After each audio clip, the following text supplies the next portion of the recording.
Vamos a estar meditando en este tema relacionado con lo que es la confesión y el perdón, y vamos a estar metiéndonos por muchas ramas de este tema, por muchos ángulos distintos, y vamos a estar aprendiendo algo importante, interesante. Y quiero comenzar en esta mañana con esta porción de la Escritura en Juan capítulo 20, verso 19 en adelante. Cuando llegó la noche de aquel mismo día, el primero de la semana, estando las puertas cerradas en el lugar donde los discípulos estaban reunidos por miedo de los judíos, vino Jesús y puesto en medio les dijo: pasa vosotros. Y cuando les hubo dicho esto, les mostró las manos y el costado. Y los discípulos se regocijaron viendo al Señor. Entonces Jesús les dijo otra vez: pasa vosotros. Como me envía el Padre, así también yo os envío. Y habiendo dicho esto, sopló y les dijo: recibid el Espíritu Santo. A quienes remitieren los pecados, les son remitidos, y a quienes se los retuvieses, les son retenidos. Este pasaje es usado fundamentalmente, especialmente por la Iglesia Popular y por algunas otras denominaciones, para enseñar acerca de la confesión y acerca del perdón.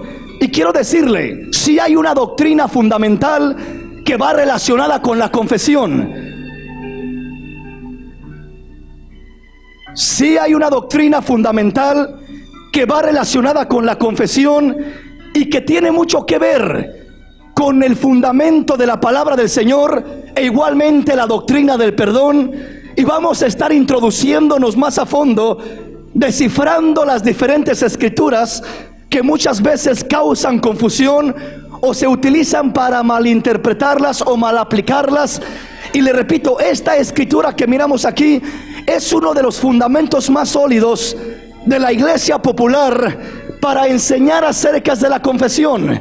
Y se enseña que en este pasaje el Señor Jesús está delegando autoridad sobre los discípulos para poder perdonar pecados a quienes ellos quieran y remitir pecados a quienes ellos quieran.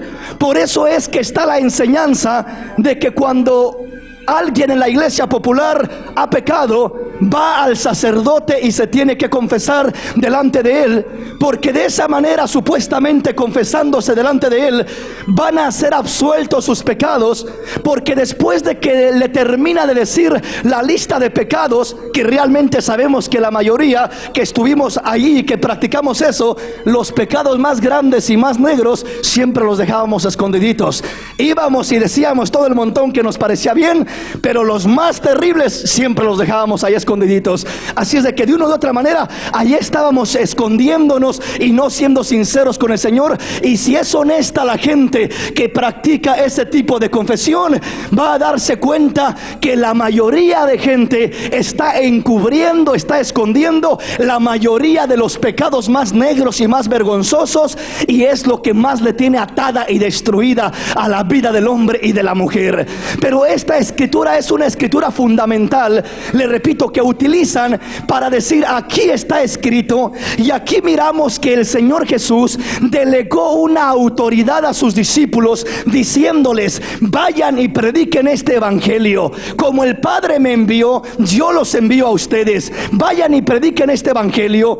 A quienes remitan los pecados, a quienes perdonen los pecados, les van a ser perdonados, y a quienes se los retengan, les van a ser retenidos. En otras palabras, como que lo toman, o se ha tomado esta escritura como que el hombre tiene la autoridad de decir: a quien yo quiero le perdono, y a quien yo quiero absuelvo. A quien yo quiero le digo: tus pecados te son perdonados. Entonces, supuestamente la enseñanza es esta, de que por eso el pueblo, la iglesia, hablo más que todo de la Iglesia Popular, tiene que ir al sacerdote, tiene que ir a aquel hombre para poder confesar todos sus pecados. Y el hombre, el sacerdote, escuchando los pecados que están siendo confesados, entonces al final puede decirle: yo te perdono tus pecados en el nombre del Señor Jesús, y ya le da por ahí una penitencia: ve y reza tantas cosas, ve y haz esto, ve y haz lo otro, para que puedas absolver la culpa de esos pecados. Según la gravedad del pecado, es la penitencia que otorga el sacerdote después de que viene la confesión. Pero para empezar ahí, ya miramos que va torcidamente la cosa conforme a la palabra del Señor. ¿Por qué? Porque la Biblia dice, para empezar, que el perdón no viene por penitencias, no viene porque a usted le digan: ahora vaya y haga esto, vaya y rece tantos Padres Nuestros o tantas Aves Marías. Y lo digo con respeto, pero esa es la práctica que hay. Entonces no es por penitencias. El perdón no viene ni porque uno haga mandas, ni diga: por cuanto pequé mucho voy a ir de rodillas de aquí hasta tal lugar para que el Señor se apiade de mí, para que el Señor me perdone, para que el Señor tenga misericordia de mí. De ninguna manera. La Biblia dice que solamente la sangre de Cristo tiene poder para limpiar y quitar y arrancar y perdonar el pecado. Solamente es por medio de la sangre de Cristo Jesús que el hombre puede levantarse libre del pecado. No hay poder en esta tierra, no hay penitencia. La Biblia dice: aunque yo mismo diera mi cuerpo para que sea quemado, aunque yo mismo me sacrificara, dice, si no tengo el amor de Dios, si no tengo a Cristo en mi corazón, porque Cristo es amor, Dios es amor, dice la Biblia, si no lo tengo a Él, en vano es lo que haga. Aunque mi propio cuerpo lo sacrifique y así muera, de nada sirve todo eso. Las obras humanas, dice la Biblia, son como trapos de inmundicia delante de Dios. Solo la sangre del Cordero de Dios purifica y arranca el pecado más negro del hombre y de la mujer. Solo la sangre de Jesús tiene el poder y la eficacia para arrancar la basura del corazón del hombre. No es el sacrificio humano, no es el ritualismo, no es nada de lo que el hombre pueda hacer o quiera hacer por sus méritos humanos. La Biblia dice: es el corazón contrito y humillado el que Dios busca, el que Dios acepta, el que Dios recibe. Entonces no podemos vivir creyendo que de alguna otra manera podemos encontrar el perdón, o que algún hombre tiene el poder para perdonarnos. En ese aspecto vamos a estar entendiendo el poder que tienen los hombres para perdonar, porque sí hay cierto poder, y vamos a estar entendiéndolo y aplicándolo a lo que dice la palabra del Señor. Ahora, lo primero que quiero que miremos es eso, porque la Biblia también dice: aunque te lavares con lejía, aunque te echaras cloro y te purificaras con lo que fuera, tu pecado quedará todavía en ti. No hay químico, no hay nada que pueda arrancar el pecado del corazón del hombre, hasta que el hombre viene y le abre el corazón a Dios. Y entonces el Señor dice: ahora rociaré lo que tiene poder, lo que tiene virtud, rociaré unas cuantas gotas de la sangre preciosa del Cordero de Dios, y te levantarás limpio, libre. Uno siente cuando se levanta perdonado, se siente diferente, se siente sin la carga que lo agobiaba, se siente con paz para con Dios. ¿De qué sirve lo que uno puede hacer? ¿De qué sirve la tradición y la religión y todo lo que quiera hacer el hombre si no le trae paz? Sabe bien dentro de él que sigue con aquello. No hay paz para con Dios. Dice Dios acerca del impío: no hay paz para con Dios. Entonces quiere decir, mis hermanos, que lo que podamos o queramos hacer humanamente no tiene el efecto si no le estamos dando lugar al Señor. Pero ahora, ¿qué quiere decir esta escritura entonces? Aquí dice literalmente, el Señor está dando una encomienda, y dice el verso 21: entonces Jesús les dijo otra vez: paz a vosotros, como me envió el Padre, así también yo os envío. Y habiendo dicho esto, sopló y les dijo: recibid el Espíritu Santo. A quienes remitieres los pecados, o a quienes perdonare los pecados, les son perdonados, y a quienes se los retuvieras, les son retenidos. Hay dos ángulos de esta escritura, dos aplicaciones, y vamos a mirarlas para comenzar a introducirnos en el tema e ir entendiendo más a fondo. ¿Qué quiere decir o qué quiso decir el Señor cuando les dijo a sus discípulos: he aquí, vayan y prediquen mi palabra. A quienes perdonen los pecados, les van a ser perdonados, y a quienes no se los perdonen, no les serán perdonados. El primer ángulo es este: el poder para perdonar pecados, el Señor se los estaba dando a los discípulos. Eso está claro y es cierto, no es una mentira. Pero no solamente a los discípulos, también nos lo ha dado a nosotros. ¿De qué manera? ¿Cómo es que nosotros podemos ir diciendo que perdonamos pecados? ¿O cómo es que podemos ir diciendo que retenemos pecados? ¿Sabía usted que la iglesia de Cristo Jesús tiene tal autoridad de perdonar pecados y de retener pecados? Es decir, tiene tal autoridad de ir caminando y de poder decirle a alguien: tus pecados te son perdonados, y le son perdonados. También tiene el poder de decir: tus pecados te son retenidos, no te son perdonados, y no les serán perdonados. Pero ¿cómo está esto? ¿Cómo funciona? Eso es lo que dice aquí la Biblia. Pero ¿cuál es la aplicación? No es algo literal. Es decir, no podemos entenderlo literalmente diciendo que yo voy ahí y escogiendo a quién quiero yo perdonarle los pecados, y de repente me gusta alguien para que sus pecados le sean perdonados y digo: a ti tus pecados te son perdonados. Y otro me cae medio mal y le digo: a ti tus pecados te son retenidos, queden sobre ti tus pecados. Imagínense si eso fuera así, que nosotros a quienes quisiéramos fuéramos perdonándole los pecados a nuestra familia y a todos los que quisiéramos. Iríamos diciendo: ¿sabes qué? Tus pecados te son perdonados, tus pecados te son perdonados. Y al que le cae mal por ahí le diríamos: a ti no te lo perdono, que se queden sobre ti tus pecados. ¡Qué tremendo! ¿En qué error tan terrible podríamos caer, podríamos incurrir? Pero es que no es así. Pero entonces, ¿dónde está la autoridad de la iglesia? ¿O cómo se manifiesta la autoridad de la iglesia para perdonar pecados y para retener pecados? Se manifiesta en lo que hace en este sentido. Se manifiesta, aquí está hablando de una encomienda. Está diciéndoles: vayan y prediquen este evangelio, vayan y lleven estas buenas nuevas. Como el Padre me envió a mí, así los envío yo a ustedes. Vayan y prediquen este mensaje, y vayan, y cuando vayan predicando este mensaje, a quienes ustedes les perdonen los pecados van a ser perdonados, y a quienes se los retengan le van a ser retenidos. Pero ¿en qué consiste que a alguien se le perdonen los pecados y a alguien se le retengan? En esto consiste en el evangelio que se va predicando. Uno va con el evangelio y va anunciando las buenas nuevas de salvación, va presentando a Cristo. Llega a un hogar y presenta a Cristo en ese hogar. Les dice: aquí está la salvación, aquí está Cristo, viene a perdonar tus pecados. Y uno presenta el evangelio que tiene poder para perdonar pecados. Si aquel hogar recibe el evangelio, uno le dice: ¿sabes qué? Tus pecados te son perdonados. ¿Por qué? Porque has recibido el evangelio, porque has creído en Cristo, porque has abrazado la palabra. Si has creído en la palabra, tus pecados te son perdonados.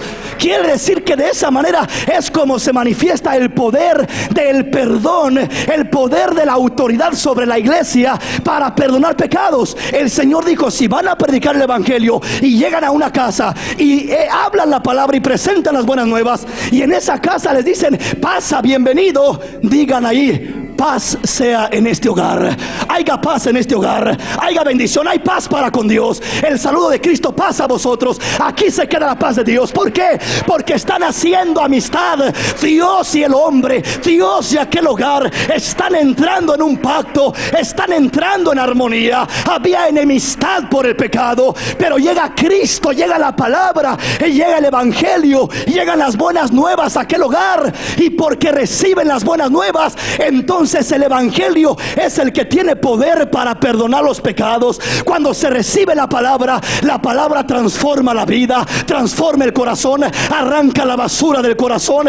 Dice la palabra por allá en Ezequiel: he aquí que esparciré aguas sobre vosotros, aguas limpias, y les limpiará el corazón y se los cambiará en otro corazón de carne, y quitará sus ídolos y quitará el pecado. Esa agua limpia es la palabra de Dios. Dice el apóstol Pablo a los Efesios: han sido lavados por el agua de la palabra. El lavamiento que limpia el corazón del hombre es la palabra de Dios, la palabra que se predica, la palabra que se anuncia, la palabra que se lleva. Esa palabra es la que cambia y transforma los corazones.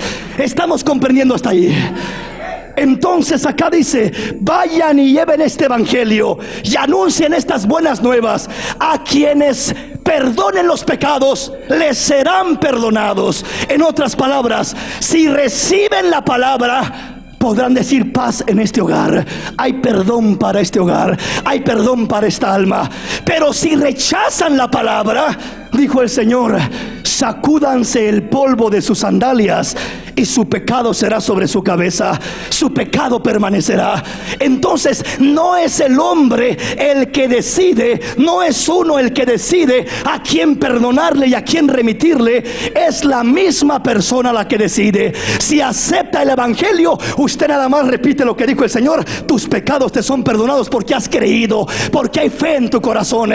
Si rechazas el evangelio, sabes que estás en condenación y estás en esa condición. Uno no puede negarle o ignorarle a la gente o engañar a la gente haciéndole creer que está bien. Si rechazan el evangelio, la Biblia dice que están en condenación, que la gente que no acepta el evangelio ya está en condenación porque han rechazado la luz. Esta es la condenación que viene al mundo, que la luz vino al mundo, pero los hombres amaron más las tinieblas que la luz porque sus obras eran malas, se escondieron de la luz. Por eso será condenado el mundo, porque aborreció la luz. Cuando tú llevas la luz de la palabra de Dios, y llevas el poder para perdonar, y llevas el poder para sanar, y llevas el poder para restaurar. Esta palabra es poder en las manos de la iglesia. Esta palabra es poder en los labios del creyente. Esta palabra es autoridad que lleva el creyente para poder remitir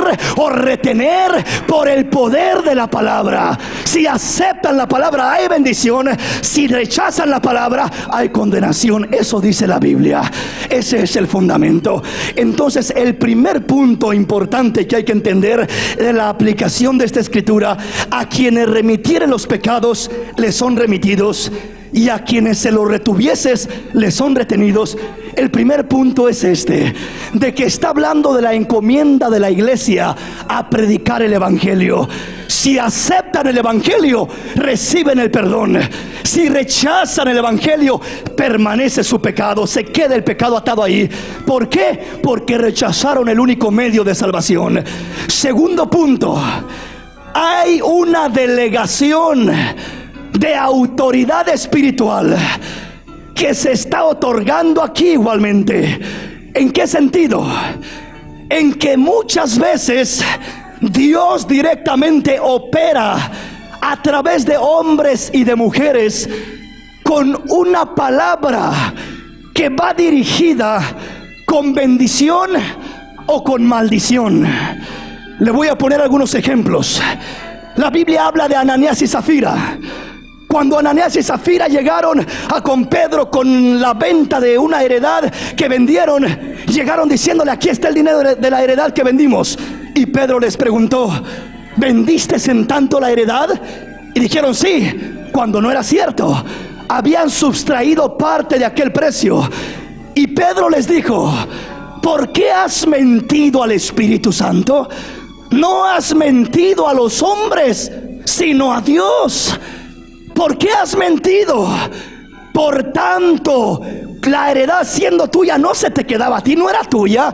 No podías hacer lo que quisieras con ella. Pero ahora has mentido, has engañado y has querido burlar al Espíritu de Dios. Y dice la palabra que Pedro le dijo: mira, ahí están los jóvenes que van a sacar tu cuerpo muerto de acá. Y al instante cayó y expiró, murió. De rato viene la esposa y le pasa lo mismo, muere. ¿Por qué razón? ¿Quién era Pedro? Pedro estaba declarando una palabra. ¿Sabes qué? Vas a morir por eso. Estaba declarando una palabra de autoridad. Pero esa palabra no venía de Pedro, venía directamente del Espíritu Santo de Dios. Era el juicio de Dios manifestándose a través de Pedro. Era una palabra inspirando a Pedro.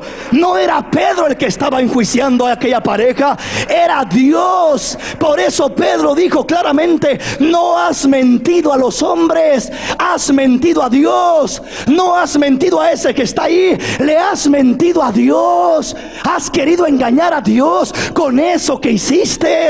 Has querido engañar a Dios. El problema es con Dios, no conmigo, dice Pedro. Y yo no sabía nada, pero fue con Dios el problema. Entonces le repito, ahí vino una autoridad delegada directamente sobre Pedro para traer juicio sobre aquella pareja. Recuerda aquel hombre llamado Eliseo, aquel siervo de Dios.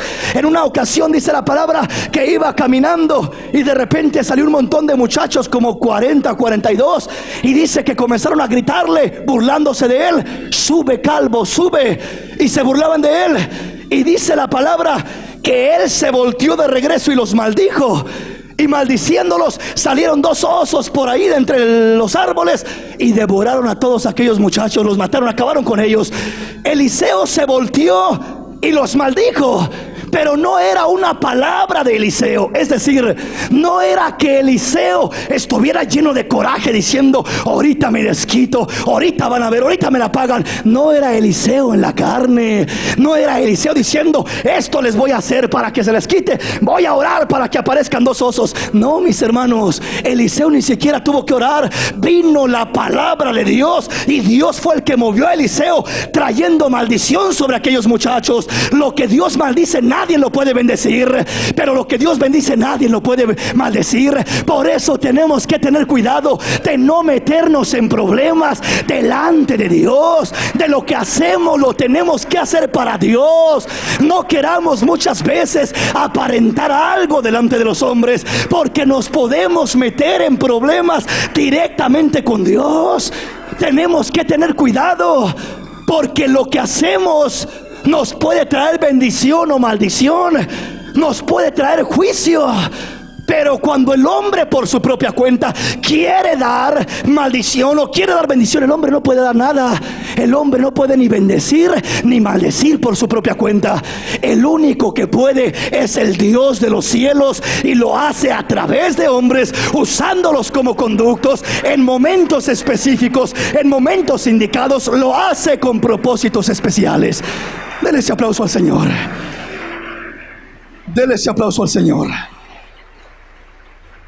Hay tantos pasajes donde por allá había un brujo que se le oponía a Pablo, y Pablo le dijo: hijo del diablo, ¿por qué te opones a las cosas de Dios? Queda ciego ahora. Y quedó ciego aquel hombre. Qué tremendo. Pero no era que Pablo andaba ahí dejando ciegos a todos los brujos. No era que Pablo tenía tal autoridad que a quien él quería lo dejaba ciego, decía que este quede ciego y ese quedaba ciego. No hay tal autoridad de esa manera. La única autoridad que se manifiesta es la autoridad de Dios a través del hombre. Cuando es Dios trayendo juicio, trayendo palabra, trayendo un mensaje, cuidado, porque Dios cuando habla, hermano. Y dice la Biblia: cuando Dios habla, ¿quién no temblará? Cuando Él habla, ¿quién no se estremecerá? ¿Quién no escuchará su voz? Porque el escuchar que Dios hace algo a través de un hombre es algo tremendo, es algo especial. Pero eso no lo hace a través de cualquier hombre. Eso lo hace a través de un hombre consagrado. Vamos a estar mirando más a fondo lo que es la confesión. Primeramente, Mateo capítulo 16, verso 17 en adelante. Entonces le respondió Jesús: bienaventurado eres, Simón, hijo de Jonás, porque no te lo reveló carne ni sangre, sino mi Padre que está en los cielos. Y yo también te digo que tú eres Pedro, y sobre esta roca edificaré mi iglesia, y las puertas del infierno no prevalecerán contra ella. Y a ti te daré las llaves del reino de los cielos, y todo lo que atares en la tierra será atado en los cielos, y todo lo que desatares en la tierra será desatado en los cielos. Este es el otro pasaje utilizado para respaldar la doctrina tradicional de la confesión y el perdón, hablando de que se dice que aquí a Pedro se le dieron las llaves del reino de los cielos.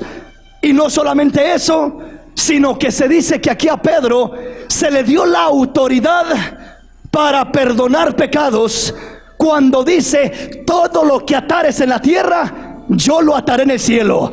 Si tú perdonas en la tierra, yo perdonaré en los cielos. Es la manera como se ha aplicado esta escritura. Si tú sueltas el pecado en la tierra, yo lo suelto en el cielo. Es decir, lo que tú hagas en la tierra, yo lo hago en el cielo.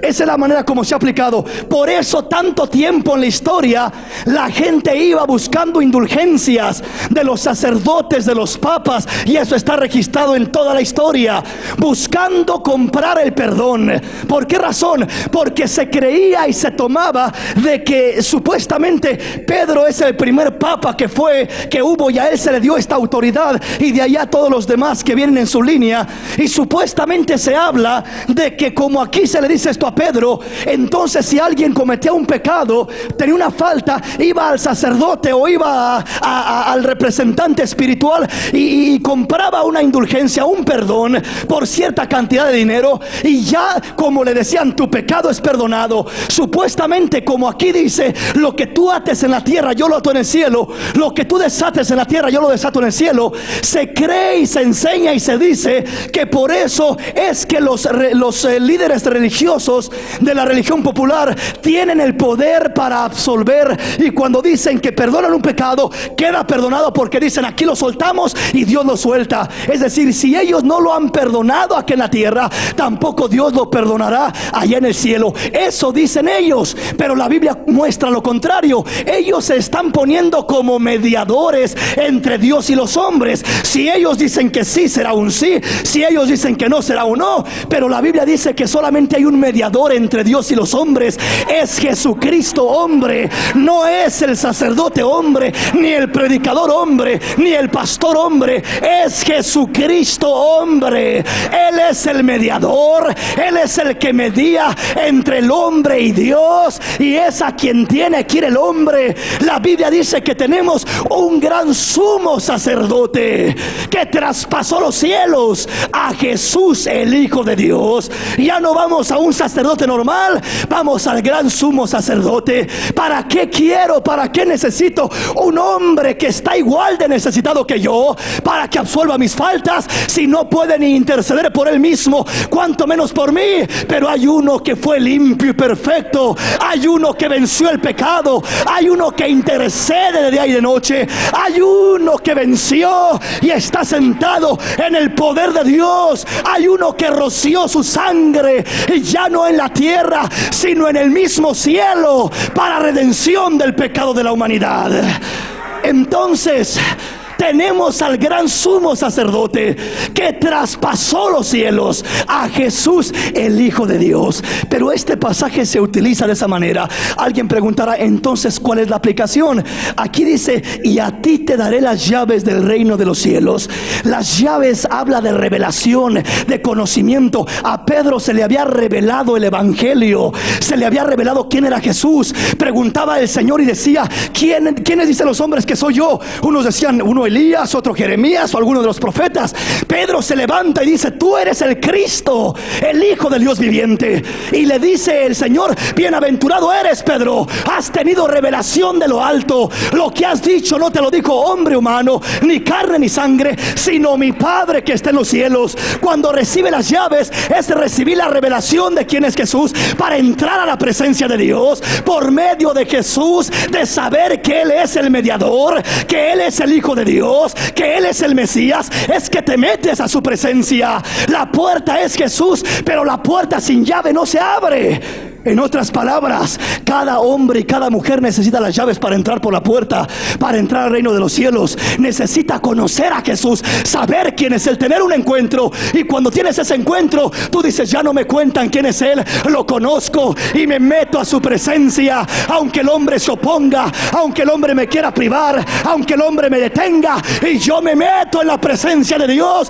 tengo libertad, tengo la llave, y yo sé en quién he creído. Sé que es poderoso mi Señor, sé que es real y glorioso para darme victorias y para introducirme en la gloria de Dios. Las llaves son revelación para entrar a lo divino, a lo espiritual, al terreno santo de revelación. Ahí comenzó la iglesia, ahí se fundó la iglesia. Pedro, lo que has dicho no te lo enseñó un hombre humano, no lo recibiste de una tradición o de un hombre humano, fue mi Padre que está en los cielos. Recibiste revelación. Esa iglesia es la que nació bajo revelación, y la iglesia de este tiempo tiene que vivir bajo revelación, la revelación del Espíritu de Dios, enseñándonos la gloria del Señor, las grandezas del Señor, el poder del Señor, la majestad del Señor. Con esas llaves nos metemos a la gloria de Dios, arrebatamos sanidad, arrebatamos milagros, arrebatamos fortaleza. El diablo te quiere destruir acá afuera, y tú agarras la llave, abres la puerta y te metes en la gloria de Dios. ¿Y quién te saca de la gloria de Dios? Ni el diablo, ni la prueba, ni la enfermedad te van a sacar de la gloria de Dios. Aunque un ejército se levante contra ti, no tendrá efecto, porque estarás en lo íntimo de la morada del Señor. Dele ese aplauso al Rey en esta mañana, aleluya. Una vez que tienes las llaves, todo lo que atares en la tierra será atado en el cielo, y lo que desates en la tierra será desatado en los cielos. Habla de autoridad. De autoridad, no para ir uno perdonando un pecado a quien quiera y absteniéndoselo a quien quiera. No, mis hermanos, habla de autoridad. ¿Por qué? Recuerda aquella ocasión cuando dice la palabra del Señor allá en el libro de los Hechos, que andaban unos exorcistas ambulantes allí queriendo echar fuera demonios en el nombre del Señor Jesús, y se toparon un demonio, y de repente llegaron y dijeron: te ordenamos que salgas en el nombre de Jesús, el que predica Pablo. Y aquel demonio los miró y les dice: ciertamente conozco quién es Pablo y sé quién es Jesús, pero ustedes quiénes son. No saben ni quién es Jesús. Ustedes no tienen el sello de Jesús, no tienen la identidad. Dice que los deshizo. No pudieron hacer nada, porque no basta con hablar de Jesús o decir con Jesús el que predica fulano de tal. No, mi hermano, Jesús el que se ha revelado a mi vida, el que he conocido en mi corazón. Cuando conoces ese Jesús, te reviste de autoridad. Tú vas en el nombre de Jesús y vas atando estorbos espirituales, potestades, huestes de maldad, y llevas la autoridad de los cielos sobre tu vida. Lo que tú atas en la tierra es atado en el cielo, es decir, tienes respaldo de Dios. Hay respaldo de lo alto para recibir bendición, para crecer, para madurar y para deshacer las obras del diablo en tu vida. Hay autoridad.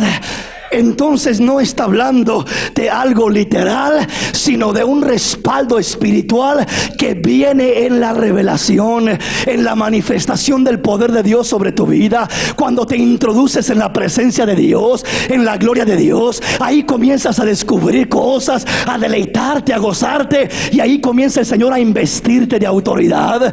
De repente la palabra que hablas tiene peso, tiene efecto, y comienzan a conocerte no solamente en el cielo, sino también te comienzan a conocer en los infiernos, en las tinieblas. Dice que aquellos demonios sabían quién era Pablo, y los demonios tienen que saber quién es la iglesia del cuerpo de Cristo. Tienen que saber quién eres tú, que eres un hijo de Dios, lavado por la sangre de Jesús, lavado por esa sangre preciosa, que vas con autoridad, que tu palabra tiene peso, que tu palabra tiene respaldo, que tu palabra tiene fundamento. Tiene que haber esa identidad. Entonces es la autoridad que descansa sobre la iglesia, la autoridad que reposa cuando viene el conocimiento de Cristo, la revelación de quién es Jesús. Ahí comienza a introducirse en el terreno espiritual de autoridad. Cuando Elías habló sobre la lluvia, habló y dijo: no lloverá por 3 años y medio. No tiene nada que ver con el perdón, sino que estaba hablando de una autoridad, un respaldo divino. Ese respaldo venía no porque él se le ocurrió decir: los voy a dejar sin agua por 3 años para que se les quite. No, era la palabra de Dios que venía a Elías, y él solamente era un conducto que repetía lo que el Señor decía. El verdadero siervo de Dios nunca dice lo que él quiere, sino lo que Dios quiere. No es movido por lo que él piensa o siente, sino por lo que el Espíritu dice. Eso se hará, eso se moverá, eso se llevará a cabo, porque es el Espíritu moviendo las cosas, y donde el Espíritu mueve, no hay quien detenga esa mano, mi hermano. Donde el Espíritu mueve, no hay quien detenga esa mano. Allá estaba Elías en la cumbre del monte y el rey quería verlo. Y el rey dijo: ahorita lo mando traer. Vayan un escuadrón de 50 soldados. Y fueron y le dijeron: varón de Dios, baja de allá que el rey quiere verte. Baja ahora. Y él responde solamente: si soy varón de Dios, caiga fuego del cielo y los consuma. Y cayó fuego del cielo y los consumió. No era que se le ocurrió a Elías, es que traía un respaldo tremendo. Tal autoridad, como dice acá. De repente el rey dice: ¿qué pasó? ¿No regresaron aquellos? Pues mandemos a otro de 50. Fue otro de 50 y llegó: varón de Dios, el rey quiere verte. Si soy varón de Dios, que caiga fuego y te consuma. Cayó fuego y lo consumió. Era varón de Dios, pero se le estaba perdiendo el respeto a la autoridad de Dios, porque no era la autoridad de Elías, era la autoridad de Dios. Sobre Elías había una autoridad, no era la de él, no era que él dijera: yo soy alguien especial. No, era Dios el especial a través de Elías. Era Dios al que se le honraba, era Dios al que se le respetaba. Por eso es necesario que cuando uno mira la evidencia de la gloria de Dios en una vida, tenga puesto o no tenga puesto, sea un personaje especial o no sea nadie en especial, pero cuando se mira la evidencia de Dios en esa vida, hay que tener cuidado. Hay que tener cuidado. Uno no puede ir a acercarse así irrespetuosamente a querer mover como cualquier cosa a un verdadero hijo de Dios, que tiene fruto de Dios, que tiene evidencia de que Dios está con él. Es peligroso, porque no es faltarle al respeto al hermanito insignificante, es faltarle al respeto a la gracia de Dios que hay ahí, al Espíritu de Dios que hay ahí, a la presencia de Dios que hay ahí. Mientras hay testimonio en alguien, debemos de tener cuidado, porque nosotros nos podemos meter en problemas con Dios indirectamente, no por lo que hacemos con el hombre, sino porque no respetamos la gracia de Dios, la gloria de Dios que reposa sobre el hombre. Entonces Elías dice que se quedó en el monte, y aquel rey dijo: ya son 100 que no vienen, pues mandaría a otro. Pero ya el otro ya sabía: a estos los convirtió en chicharrón, como dicen por ahí. A estos los consumió. Y va el otro, el tercer grupo de soldados de 50. Llega aquel capitán, y cuando llega ya no llegó como los otros. Le dice: varón de Dios, ¿pudieras bajar, por favor? ¿Me harías el favor? Por favor, ten misericordia de mi alma. Y Elías dice: si es así, vamos, hombre, ¿qué quieres? Vamos, está respetándome, está respetando lo que hay en mí, está respetando lo que Dios me ha dado, estás respetando el testimonio de Dios. Cuando lo respetas, dice: vamos ahí. Entonces ahí ya no hay problema, vamos a hacerlo de esa manera. Entonces sí es importante esto, y sí es necesario que entendamos esto y que nos demos cuenta lo que es esa autoridad. Entonces, cuando Elías hablaba, había un respaldo especial por lo que Dios había puesto sobre de él, lo que había puesto, la gracia que había en él. Y eso es lo que nosotros debemos de mirar, de discernir. Si usted mira, le repito, puede ser el hermano más insignificante que haya acá, pero usted mira un testimonio tremendo, mira una gracia de Dios, mira algo, mira a Dios en él o en ella. Tenga cuidado ahí, tenga cuidado, porque quizás no es nadie, pero Dios es todo en esa persona. Y quizás él no se puede defender, pero tiene quien lo defienda, tiene quien pueda hablar por él o por ella. Y ahí hay peligro, ahí es lo peligroso. Y ahí es donde tenemos que darnos cuenta que Dios quiere que respetemos su gloria, su gracia. Le repito, Pedro no era nadie. ¿Quién era Pedro? Nadie. Era solamente un hombre. Pero Ananías y Zafira mintieron. Ellos pensaron: es Pedro, le vamos a echar un engañito ahí, no es la gran cosa. Pero Pedro les dijo: ¿saben qué? No han respetado a Dios, han mentido a Dios, se han burlado de Dios, y ahí está la consecuencia, la muerte viene, porque no han respetado a Dios. Pero no le mentimos a Dios, te mentimos a ti. Sí, pero no se dan cuenta de lo que están haciendo. ¿Ven la autoridad que reposa acá? ¿Ven lo que están haciendo?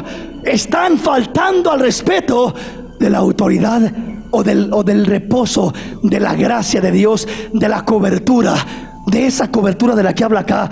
Te daré las llaves del reino de los cielos, y todo lo que ates en la tierra será atado en el cielo, y lo que desates en la tierra será desatado en los cielos. Amén. Pero si usted no mira testimonio, pues entonces cambia la cosa. Ahí está el hombre. Amén. Si no hay testimonio en quien sea, entonces ahí no hay mucho peligro. ¿Por qué? Porque no es a Dios a quien se le está faltando, sino ya sería más directamente la cosa con el hombre. De todas maneras, andemos con cuidado. Veamos lo que dice la palabra del Señor. Venga conmigo, Santiago capítulo 5 verso 13 en adelante. ¿Está alguno enfermo entre vosotros? ¿Está alguno entre vosotros afligido? Haga oración. ¿Está alguno alegre? Cante alabanzas. ¿Está alguno enfermo entre vosotros?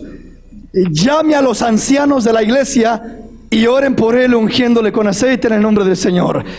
Y la oración de fe salvará al enfermo, y el Señor lo levantará. Y si hubiere cometido pecados, le serán perdonados. Confesaos vuestras ofensas unos a otros, y orad unos por otros, para que seáis sanados. La oración eficaz del justo puede mucho. Este es otro pasaje que se utiliza para aplicarlo a la confesión en la enseñanza popular. De decir, aquí dice la palabra, confesaos vuestras ofensas unos a otros. Entonces dicen, está hablando de que venga el pueblo y venga el líder espiritual y le confiese sus pecados, y él va a orar por ellos y van a ser sanados, van a ser perdonados. Es la misma aplicación, la misma línea en la cual va encauzada la religión popular, le repito, usando escrituras como estas para poder respaldar el fundamento que tienen. Y es un error grande, porque esa no es la aplicación, esa no es la interpretación y lo que está diciendo la palabra. Aquí habla de una confesión, y aquí comenzamos con el fundamento de lo que es la verdadera confesión en el pueblo del Señor. Y aquí habla de esta confesión y dice, confesaos vuestras ofensas unos a otros. Esto no quiere decir ni que vamos a ir a un líder espiritual directamente a confesarle todas nuestras ofensas. Mire, pequé aquí, pequé acá, y pequé con mi esposa acá, y pequé con mi hijo allá, y fue a la tienda y pequé acá. No, mis hermanos, ahí solamente con el Señor. Ahí vamos con el abogado. Si alguno hubiera pecado, dice la palabra, tenemos abogado para con el Padre, a Jesucristo el justo. No es el predicador ni el líder, el abogado es Cristo. Él es el que va a abogar por ti. A Él tienes que ir. Él es el mediador y Él es el abogado, y Él es el que va a interceder y te va a conectar directamente con la gracia de Dios, con el Padre. Él es el que va a absolver tu pecado. Pero aquí dice, confesaos vuestras ofensas unos a otros.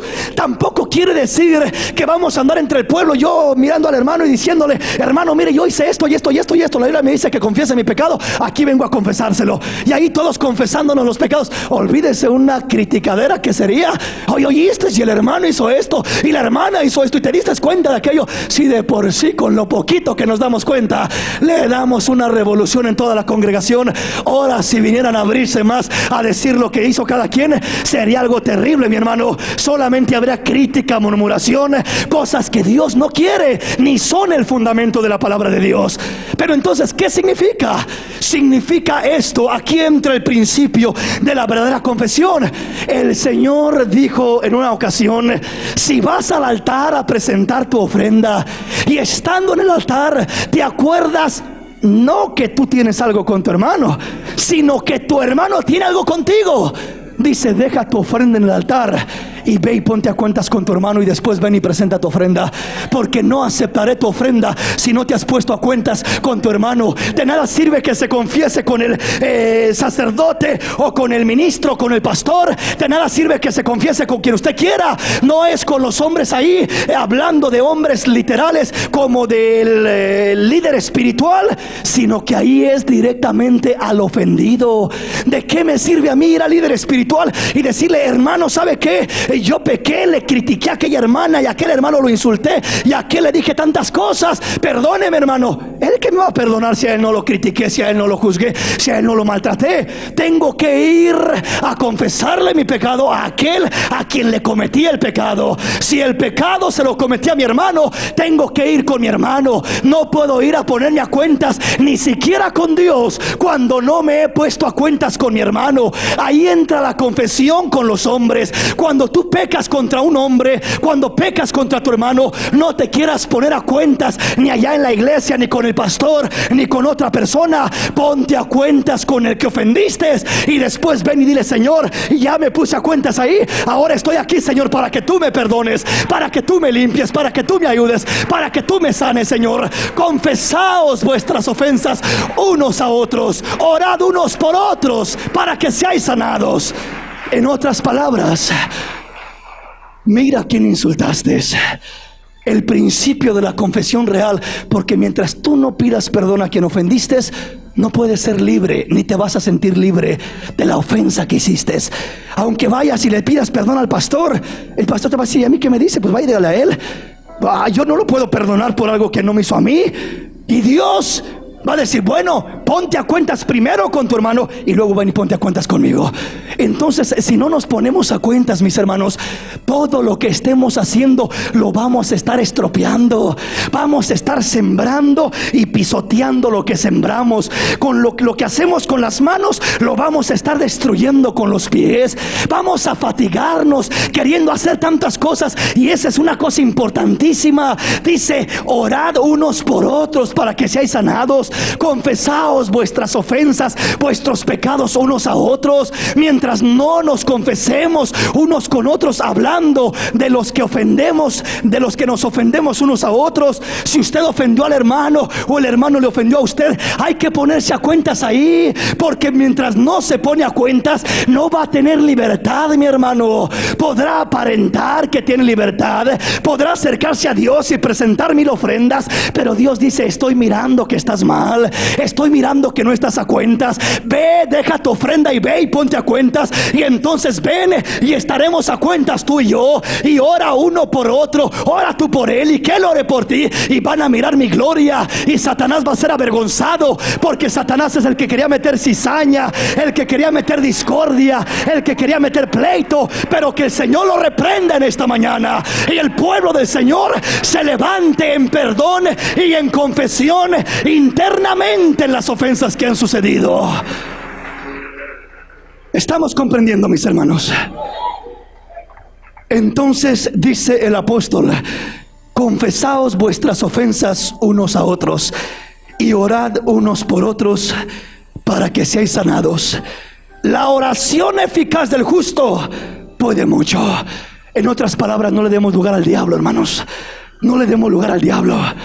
Si no estamos a cuentas con el hombre que vemos, no podemos estar a cuentas con el Dios que no vemos.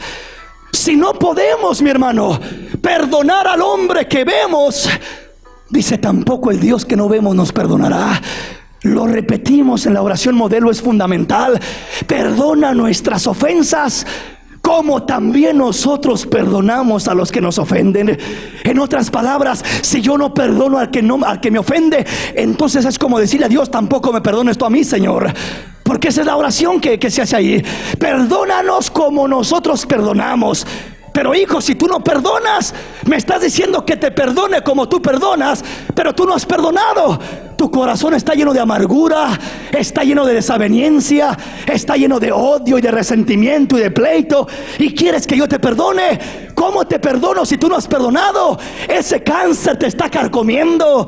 Esa es una piedra en tu camino que no dejará correr el agua de la bendición. Clamarás, orarás, ayunarás, pedirás que se ore por ti, y aunque el predicador más ungido venga y ore por ti, nada sucederá. La Biblia dice que Samuel clamaba por Saúl: Señor, perdónalo, restáuralo, ayúdalo. Samuel, cállate, ya no me pidas por él. Ya no me pidas por él, porque no te voy a oír. Ni la oración sirve de nada y ya, ni que se ore por la persona. ¿Por qué, Señor? Porque él está deteniendo la bendición. Él trae su corazón sucio, lo trae con resentimientos, lo trae con tantas cosas. Quiere matar a David, no se ha puesto a cuentas. Que él se ponga a cuentas, y entonces vendrá la bendición sobre su vida. Pero él es el que detiene la bendición. Tú y yo somos los que detenemos la bendición, mi hermano. hermano, reteniendo resentimientos, reteniendo desavenencias, reteniendo odio y engaño y todas esas cosas, retenemos la bendición, no prosperaremos en lo que hagamos, en lo que emprendamos, nos estancaremos. Pero si abres tu corazón y te humillas, alguien dirá: pero hermano, ¿yo por qué? Qué vergonzoso ir a aquel que tan mal me cae, que tan mal me hizo, y pedirle perdón. Vaya, no es porque le va a hacer un bien a él, el bien lo va a recibir a usted. Va a quitarse esa piedra y va a fluir la bendición, va a fluir la gloria de Dios, va a fluir el poder de Dios. No detengamos el agua de vida, no detengamos la bendición que fluya. Nosotros detenemos la bendición, la detenemos por no perdonar. Le termino con este pasaje, Lamentaciones capítulo 3. Vea lo que dice el verso 39. Oiga bien: ¿por qué se lamenta el hombre viviente? Laméntese el hombre en su pecado. Lo que está preguntando es esto: nosotros pecamos muchas veces. Pecamos muchas veces. Pecamos contra Dios y pecamos contra nuestro prójimo. Y ya vamos a estar mirando eso más detalladamente: cómo se arreglan las cosas con Dios, cómo se arreglan las cosas con el prójimo, cuál es el pecado de muerte, cuál es el pecado que no es de muerte, qué pasa cuando el pecado se encubre en el corazón y no se saca, qué sucede en todo eso. Vamos a estar mirándolo. Pero dice: ¿por qué se lamenta el hombre viviente? Nosotros pecamos muchas veces contra Dios y contra nuestros hermanos, contra nuestro prójimo, y como resultado de ello hay consecuencias. La Biblia habla, hablando de la cena del Señor, y dice que hay muchos que por no examinarse a sí mismos, que por no discernir lo que se hace, dice que muchos están enfermos, otros debilitados y otros duermen y están muertos. ¿Por qué? Por no discernir lo que hacemos, por estar en desavenencias, en pleitos, en envidias unos con otros, y participando de lo sagrado.